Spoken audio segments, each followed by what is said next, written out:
Everyone said if you miss the early planting season and you're now in the month of May, then you're late. That couldn't be further from the truth, because if you're in May wondering what to plant and what type of plants are our veggies to plant, you're still in luck. You're still in business, because there are still things that you can put in the ground. And I'm going to go straight into it. I'm going to divide these things into categories. I have the heat lovers, I have herbs, I have greens, I have the showstoppers, and I have the fast growers. Five categories of veggies that you can put in the ground still in the month of May. And I have an extra category. Of course, these are just flowers, but I'll tell you about them later. Okay? So the first category I want to tell you about are the heat lovers. Of course, I'm in Florida. The heat is just on. It is on. But there are plants that can manage these, veggies that can take these and want the heat. Some of them I have here. The first one is peppers. Peppers are good. They can manage the heat. Once they have passed the seedling stage, you are now in business. And that is one advice that I'd give. Starting seeds now isn't bad unless you have the perfect setting for that, to get them at the seedling stage and then to transplant them. But at this stage, if you get your hands on seedlings, easy and ready transplants, go with that. Okay, so peppers is a good one to start with. The next one, tomatoes. And I'm going to show you mine. Of course, mine are way past the seedling stage. They have been transplanted clearly, and they are booming. I'm going to show you. I start with the ones in bed one. So this tomato plant here, I had to even stake it. See, I had to put a stake, and it's coming along. I see a blossom right there. Yeah, there it is. I see a blossom there, and I have some smaller ones. I have one right here. I have another one here, and over in bed two, I have a giant. This is my giant. I had to secure it with strings to the top of my trellis, because that's where it's at now, the very top. And this is gonna enjoy the heat. You can see it is very strong. I have my other wow, this one is, oh, this is taller than I thought. And this is the one I put the thing at the root to make it sink. It has deeper roots, so I'll see what happens with it and what it gives me. The other one I want to tell you about is eggplants. Eggplants love the heat, and they can do well once they have passed the seedling stage. Mine is in bed two. I have two of them that I transplanted when I just did the beds. They're still kind of struggling. They're not dead, but they're going along, and I'll show you. Okay, here's the first one right here, because initially I really bought a thing with one eggplant, and then it had a baby in it, and here is the baby right here. Okay, wow, I didn't even notice that this pepper had a pepper on it. Oh wow, I didn't notice that. But oh, I have another one here. Yeah, so as you can see, everything here is working with the heat and striving along well. So I'll move on now. To two more veggies that can take the heat. And these I started from seeds over 2 weeks ago. So now they're ready to transplant. You can see them. This is the milk jug method, and as you can see, they're at the very top. What they are, these two very long ones are okras. So okras can do well. You can see that, oh, these are mighty. Okras can withstand a lot of things. If they have started well, they can take a lot of drought, they can take the heat, and they just boom. So if you get them at this stage already, then you're good. The other three I have inside here, if you can see them, those are roselles. What you call flower of hibiscus. If you're going like the Spanish stores here, you'll see it labeled as flower de examica. That's what it is, because we use it a lot in Jamaica. Of course, we make a nice drink at the end of the year, Christmas time, but it's also good to have and start from now, especially in May. These I started especially in a different medium, and I'll tell you about that, and I'll tell you why. It was an experiment that did go well, because clearly I have transplants here, not just seedlings. There are no transplants, so they are ready to go. So these are two more heat lovers. So those were tomatoes, peppers, eggplants, okra, sorrel, and hibiscus. You can tell me others, but the list that I gave is just a few that I'm working with in my small plot that I can accommodate and I have space for. Okay, the next category I'm moving on to are the fast growers. Yes, fast growers, those are good. Those keep you motivated because they grow so fast, they produce so fast, and it make you feel like you're doing something, you're getting somewhere. So they are good for new gardeners, beginner gardeners. Join me, the ones who don't know everything, experimenting and learning along the way. Okay, and just in case you've just joined me, I'm Deb. Two raised beds to freedom garden. Freedom is the motto here, and that stands for fast produce in raised beds, easy, economical, DIY, organic, minimal space, minimal effort. So that is what I promote, because we can do it. We don't have to have a humongous piece of land, no, not multiple acreage, but if you have a spot, if you have a plot, you can start something, whether in containers or in small raised beds just like this. So now the fast growers, and those are like vining plants, viners. You have bush beans, you have pole beans. Those are good. They like the heat, they can take the heat, and once they've started, oh, they just keep climbing, if it is a climbing one. And you provide them with something like a trellis like this, and they are good. Okay, I'll show you mine. So first, let me start with one that I didn't mention just now. These are cucumbers, and these are good viners as well. I started these in these two pots here because I want them to attach to the trellis here and continue to the top. So that is my strategy, and these are good. These are two different types, and I have some more. Let me show you those. I put them close to my bamboo backdrop, and this is one. It is doing well, so it can attach here and do its business. And there I have another, or those that I think that's two. I have another little one here. Oh yeah, it's still there. Yeah, thought it died, but it's still managing. So those are others. So what I'm going to show you now are the bush bean, pole beans that I have in bed one, closer to that other bamboo trellis that they can climb on and use that as a good anchor. I'm going to show you. As crowded as this bed is, I'm going to find them, and here is one. Wow, it's making its way. Oh, there it is.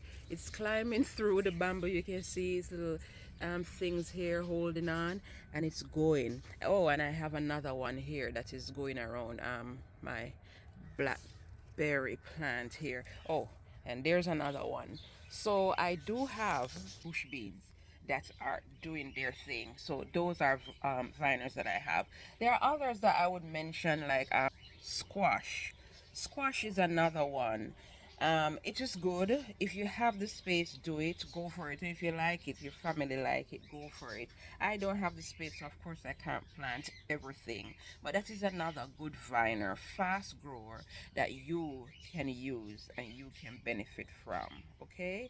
Let us move on. I want to add something. With the viners, the fast growers, if you're starting those from seeds, those are good. Because they grow so fast, you can get away with it because they love the heat. The heat won't bother them, and they will germinate even faster and grow faster for you. But the heat lovers are more tricky. The tomatoes, the peppers, it is better at this stage, this time in the game, to go with transplants. Okay, my next category, showstoppers. Oh, I call them showstoppers because they are viners also, but what they produce, wow, it can really be a showstopper. And those are melons. I have one here. I have melons. Okay, you have cucumbers, you have corn, you have cantaloupe. If you have those are good. I didn't plant any melon because I have nowhere for it to grow on, you know. And even though I have my little trellising system, it is not the sturdiest. It is not like a kettle panel. So I still have to be mindful what I put in there because I'm not trying to grow and then create devastation. I want to have what grows and benefit from it. So I am using smaller varieties that still grow, and I can benefit from. But in case you have the space, melon, corn, cantaloupe, these are good options. Okay. The next category, greens.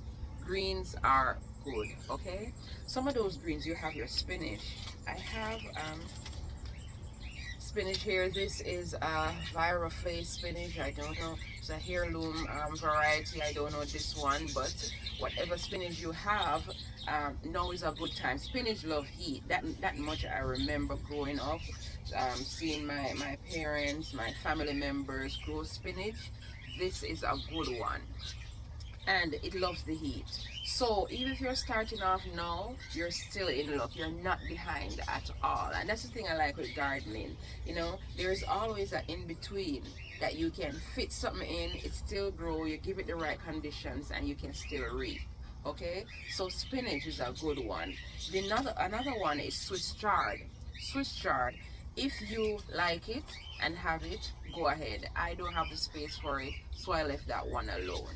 Okay, so those are greens. Of course, I have other types of greens. I showed you this one in my previous video. This is my red mustard, sorry, red mustard, and this is a type of green. And what I've been doing with it, though, it doesn't manage the heat that well, but it is already at a level that when I put it in the shade, it is growing, and so far I'm happy with what it's doing. So you have other greens that whatever you like, whatever you choose. And the other thing too, your setting, where your garden is, whatever direction it's facing, and how the sun hits it, so that you can place your things. If you're in strictly container garden, then you can place them strategically so that they strive. Okay. The last category I'm going to mention are herbs. Oh, herbs are a good one. People always forget herbs, and I think it's an underrated category, because of course it's not like the true vegetable or whatever, but of course it is used to augment the meal, add to the meal, and makes it taste better, and just give us the final kick that may make or break the dish. And one of them that I love is basil. Basil, I love it in my soup. It adds a very distinct flavor that I like, and at this time of year in the heat it does take it. The other good thing about basil is it is easy to propagate. You can cut off a piece of the top, put it in a container just with water, put it on your windowsill if that's the only place you have, and it will flourish, it will gain roots, it will grow, and you'll be surprised. You have a bushy plant similar to this that you can now propagate again and again and create something very full. So basil is one. The other one is rosemary. I'm going to show you that one. Rosemary. This is my rosemary, and it is doing quite well. I put it in a clay pot because this is one of those ones that don't like its feet to be kept wet very long. It likes to have a good drainage system. So this is my rosemary, and I'm trying to get this to be much bigger because I use it heavily. I use it to make my personal oils for my body and also to put in my food. So this is one that I really want to see pop. So hopefully it is getting there. At least it's still living. Okay. The other one is thyme, and I do have thyme. This is creeping thyme, and it's doing its thing. It likes the heat as well, and it is managing well so far. And right now I have it next to the wall, in the corner there, and when the sun hits it, it gets sufficient sunlight. It gets enough heat, a good balance of shade and sunlight to grow. So this is another one that you can invest in and see. There's one more, oregano. I don't have it. I don't have that one, but that is another good herb to have. And what I like with these herbs, when they grow and they fill the pots, they give you such a feel good feeling, because the lusher they get is the more success you're having. and that is what I'm striving for. So I guess when these pots are more filled, then I can put them on display more and show you more, because that equates to my success, that I have been doing something good. Okay, there's one additional category that I'm going to tell you about that people don't mention a lot, but it helps the garden, it helps the rest of the garden strive, and I'm going to show you. I have some varieties that I did pick out and I'm going to tell you about. That category is flowers. Of course, I love a good showstopper, not just a show-stopping garden, but something that is beautiful and equally functional. And I did some research, picked out some flowers that are edible just as much. And of course, edible not in the sense of that they can make a primary meal, but you can garnish your meals, garnish your desserts, add a little kick to your drinks, and of course, it adds beauty to whatever space you have. And I need some colors in my little space. I love colors, I love the greens, but I also love colors, so I want it to pop. And these are 3 flowers that I picked out. And the first one is Bachelor's Button. It is edible, and the leaves can be used to garnish. And I have moss rose and zinnia. Zinnia is a common one. I often see this in the big box stores a lot. But what I'm gonna do, I'm gonna try these 3 flowers. I don't have the space to put them in pots by themselves singly, so I'm gonna make a combo pot and see what happens. I'm gonna place it, so I'm gonna find somewhere, God knows where, but I'm gonna find somewhere to put that pot, see how these flowers go. All right, so those are my May must-haves, May must-plant, and May you're not late vegetables and flowers, as you can see. So if you're just starting out, just chiming in, don't be dismayed.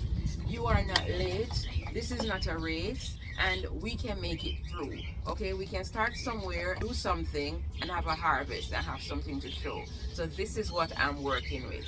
Okay, so stick around with me. Next time you come, have a seat, visit. I'll be right here, and I'll be waiting to tell you some other thing that's happening in my small plot. You take care.